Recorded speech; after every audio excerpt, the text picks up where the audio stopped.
Hello everybody, welcome to my channel. Today we are going to be talking about Jake Paul versus Tommy Fury, but more specifically, this is Jake Paul's first loss in boxing. I bought this fight on pay-per-view and I'm not gonna lie, last night I was buzzing to watch this fight. I was so excited. And I'm not really surprised of the outcome in all honesty, because if you watch my prediction video, basically what I said in it was either the fight's going to go two ways. Either Tommy Fury, if the fight goes the distance, Tommy Fury will win on points, or Jake will get a knockout. I was hinting that I was more leaning towards Tommy winning, and that is exactly what happened, so my prediction video was correct. And all I say is when I watched the fight, I think it was very clear that Tommy Fury was the one putting in the better performance. There was no questioning whether Jake won.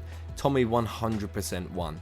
Tommy's notorious combinations were just too much for Jake to deal with. Jake kind of didn't really know what to do. It was very strange. Tom was just bang on it. He was very aggressive. Everything that he was doing was great. His timing was great. His footwork was better. His head movement was better.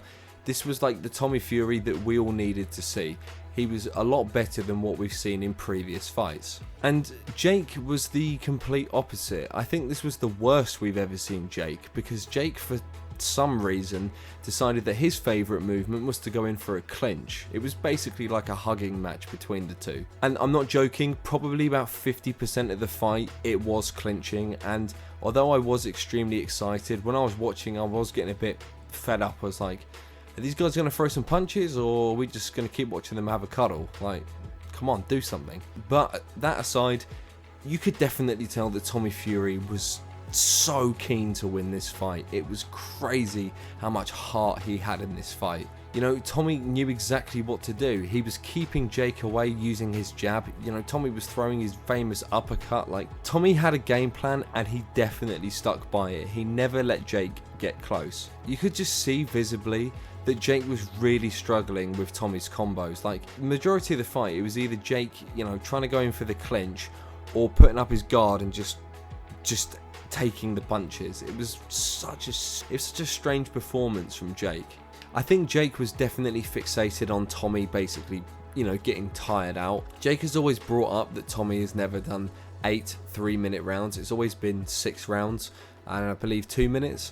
Tommy didn't really fade. His cardio was definitely on point. I really do believe his heart and soul was in that ring, and Jake not so much, and it was definitely noticeable. Tommy looked better than Jake. He looked sharper than Jake. He looks more confident than Jake. Like I said in my prediction video, Jake is a much slower fighter than Tommy. He definitely takes his time and waits for that perfect moment to throw a power punch, and basically he tries to go for the knockout.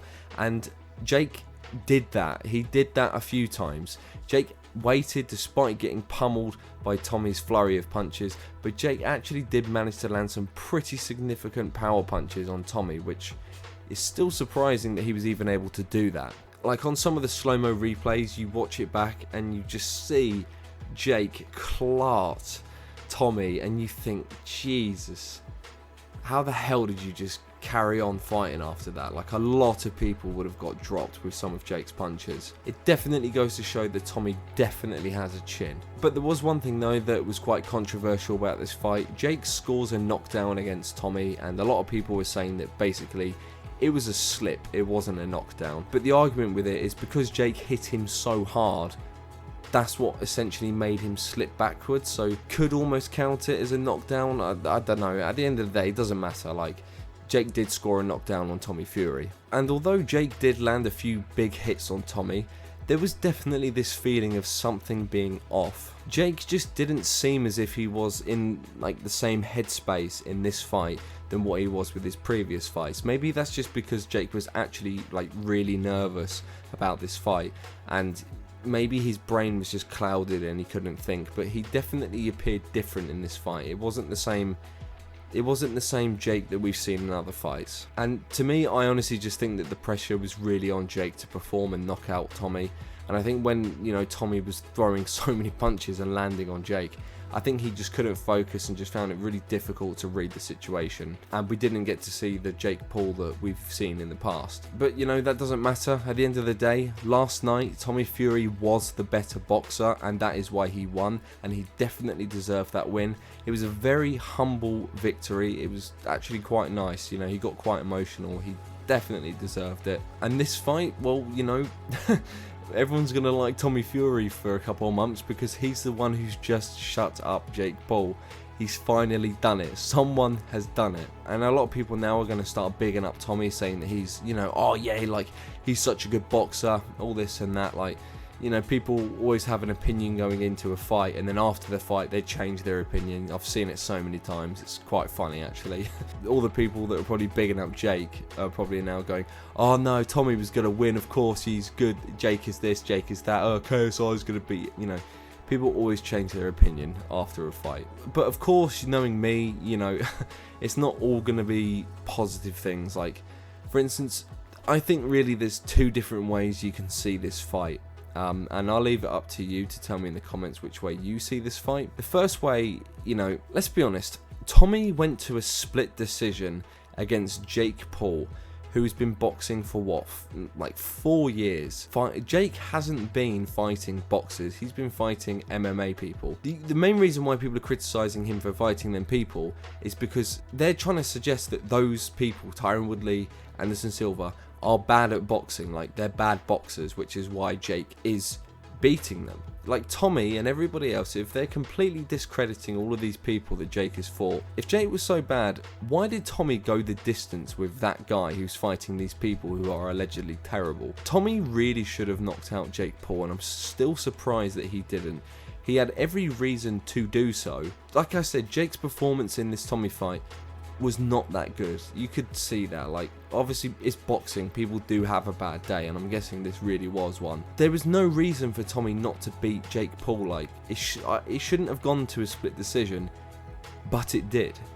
So yes, although Tommy Fury did beat Jake Paul, you can almost see it as a way of saying that yes, of course Tommy's a good boxer, but is he really that good that he went the distance and it was that close against Jake Paul? Because like I said, it shouldn't have even been down to a split decision. Tommy should have won. Or are you going to see it as Jake is a lot better than we thought? I just want you to hear me out about something. Remember when McGregor and Mayweather had a fight? Like, everybody knew that Mayweather was going to win.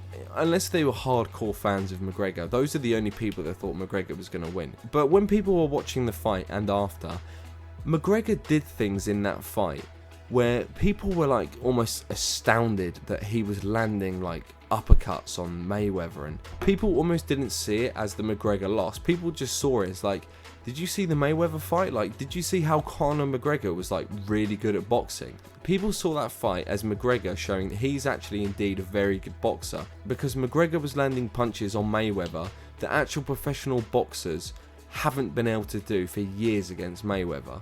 He put in an extremely good performance. Maybe you could apply that to Jake.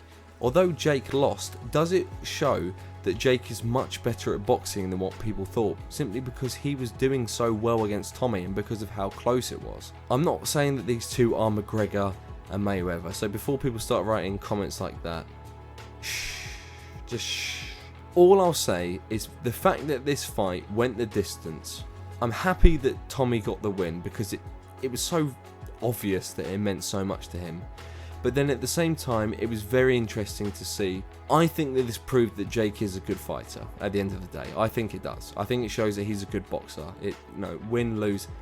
Jake shouldn't have even really been in the ring with Tommy Fury, but he still managed to hold his own, and it was very close. Let me know in the comments down below how you see the fight and how you perceive the fight, whether you think, Jake Paul's really bad, whether you think he's good, whether you think Tommy's good, whether you think Tommy's bad, let me know. But before I let you go, I just want to say one thing. Logan Paul, Jesus Christ. Oh, he was behind Jake on the walk-in, handing out bottles of Prime. It is beyond cringeworthy how he's become the most generic American sellout ever. The guy is a walking advertisement. To me, right now, it's like, do you sit there and watch advertisements for your own enjoyment and like enjoy watching ads? Probably not. If you had the choice, you'd use ad block on that bitch. So why do people support Logan? Literally every single thing that man does now is about that fucking drink. Oh, the dude is such a sellout. His whole persona, everything is about a fucking drink. He's trying to sell you, please buy this, buy this, buy this. And it's getting so old now. And if people are still entertained by it, they've got to be about 12 years old. It's absolute bullshit that all that guy does is go, do you want to buy this? Come on, buy this, buy this. Come on, buy this. Look, see this? Everybody, look, hey, look, look, buy this. But yeah, just want to say thank you for watching. I hope you enjoyed the fight. Let me know down below what you thought of the fight. I'll catch you on the next one. Peace.